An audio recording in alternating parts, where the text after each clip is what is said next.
श्री गणेशाय नमः, सरस्वती नमः। आपका आराध्य देवता चैनल में स्वागत है। आज हम माघ महात्म्य चौथा अध्याय सुना रहे हैं।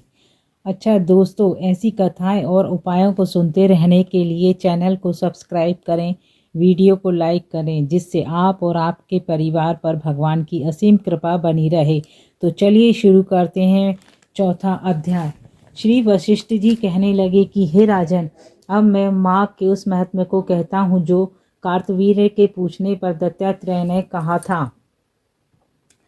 जिस समय साक्षात विष्णु के रूप श्री दत्तात्रेय सत्य पर्वत पर रहते थे, तब महाश्मति के राजा सहस्त्रार्जुन ने उनसे पूछा कि योगियों में श्रेष्ठ दत्तात्रेय जी, मैंने सब धर्म सुने, अब आप कृपा करके मुझे माँ का महात्म्य कहिए।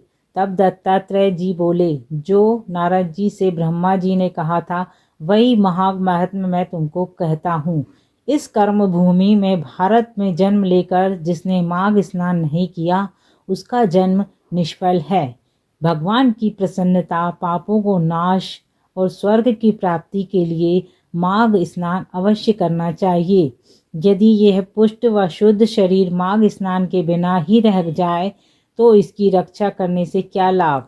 जल में बुलबुले के समान, मक्खी जैसे तुच्छ जंतु के समान यह शरीर माघ स्नान के बिना मरण के समान है। विष्णु भगवान की पूजा न करने वाला ब्राह्मण, बिना दक्षिणा के श्रद्धा, ब्राह्मण रहित क्षेत्र, आचार रहित कुल, ये सब नाश के बराबर हैं।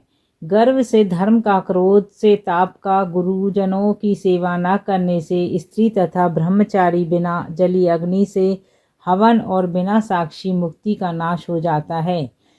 जीविका के लिए कहने वाली कथा, अपने ही लिए बनाए हुए भोजन की क्रिया, शूद्र से भिक्षा लेकर किया हुआ यज्ञ तथा कंजूस का धन, ये सब नाश के कारण हैं।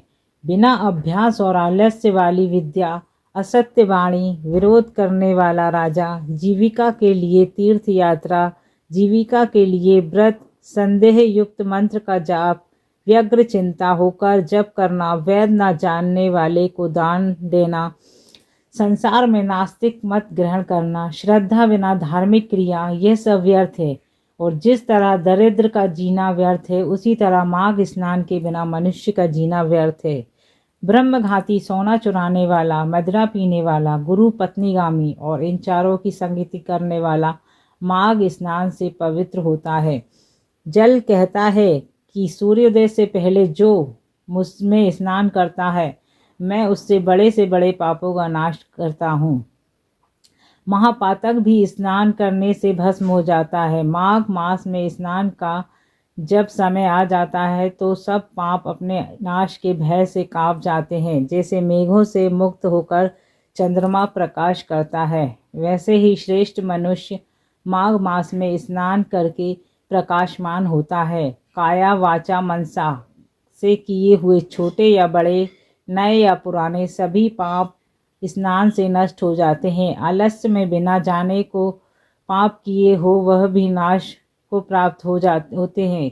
जिस तरह जन्म जन्मांतर के अभ्यास से आध्यात्मिक ज्ञान की प्राप्ति होती है, उसी तरह जन्म जन्मांतर अभ्यास से ही माघ स्नान में मनुष्य की रुचि होती है। यह अपवित्रों को पवित्र करने वाला बड़ा तप और संसार रूपी कीचड़ को धोने की पवित्र वस्तु है। हे राजन, जो मनवांछित फल देने वाला माघ स्नान नहीं करते, वह सूर्य चंद्रमा के समान भोगों को कैसे भोग सकते हैं। चौथा अध्याय संपूर्ण।